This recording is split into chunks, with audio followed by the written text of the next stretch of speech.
Liwooma liba teliwonya. Assalamu alaikum warahmatullahi wabarakatuhu. Abenzikiriza endala mbabuuzizaako nnyo mikwano amanya n'eddoboozi abashifa the hasula kumpeere nkusaba subscribingeko nakadde hantobe oleme kubeera nga hosuwa video zange omukadde kyokola kyamaanyi mukwano nsimanyi webalenga kwerekereza kaddeko nojjanga nowachinga video zange ate era nofunamu ekyokuyiga. Olunaku olwaleero gwe wenna omwana ali mu kiyumba oli eyo ozimba ebigere owulira tobitegeera bakugamba oba toyina musaayi oba kiki. Okuzimba ebigere ebiseera ebisinga kiva ku muntu nga toyina musaayi oba oluusi n'okola nnyo era omusaayi ogwo ne guba nga gukukendeera mu mubiri. Ebigere bino eno tebizimba byokka, ebiseera ebisinga tubeera n'agalwadde nga gangi. Kati ebirwadde byo byesanga n'okukola emirimu ne byetabulamu mukwano gwange embeera ekubeerera nzibu. Olunaku olwalero nkuleetedde akajaani kano, akajaani bakayita hibiscus tea. Mukwano gwange akajaani kano kazaamu omusaayi, tugenda kulaba okatabula otya. Akajaani kano ofumba bulungi amazzi go. Ebiseera ebisinga n'agatali mafumbe gakola naye amafumba nti gakola nnyo olw'ensonga nti engeri gye gaba gookya gakenenula akantu ako konna ne kavaayo mu bulungi bwako. Naye ate w'okozesa amazzi aganyogoga mukwano gwange oyinza obutafuna kirungo kyonna.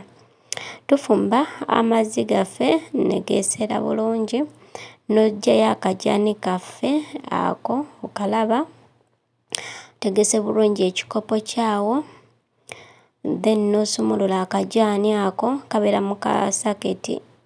Kabeera mu kasaketi. Gwe wenna akalabyeko mu nju ewuwo akajaani ako. Ne wobeera tozimbye bigere twetaaga omusaayi mu mubiri gwaffe. Ate akajaani kano kawonya endwadde ennyingi, naye olwaleero tuli ku nsonga ya musaayi era nga gwe ayagala okumanya endwadde ze kawonya endala genda mu description yange awo byonna mbikuteereddewo. Tutabuza amazzi agookya ne kamulunguka bulungi.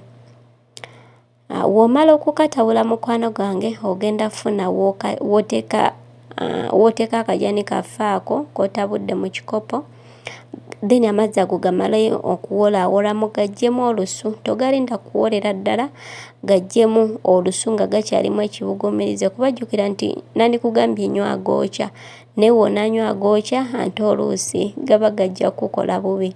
So galekeemu ekibuguumirize then omale oganywe. Olunaku ne wokera ku makya n'onywayo ttampeko ne kawungeezi n'onywayo ttampeko okumala ennaku nga 3, mu butuufu tojja kusigala nga oli kyekimu. Kuba ebiseera ebisinga tufuna obuzibu buno ne bakugamba ekikuleyo tewaliwo ddagala ly'oyinza kufumba. Omanyi mu kyalo ewaffe waliyo eddagala ly'omusaayi nga tulinoga then ne tutokosa ne tunywa, naye kati eno toyina gy'ogenda kubijja. Naye woba oyina akajaani ako mu nju yo osobola okubeera mukwano gwange ate nga okatabula. Akajaani ako bakayita hibiscus tea.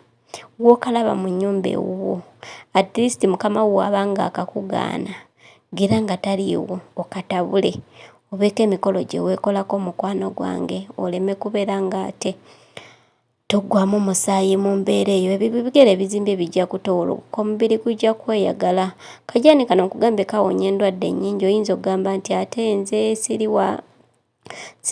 siri ku bya musaayi biki. Kawonya endwadde ennyingi ddala.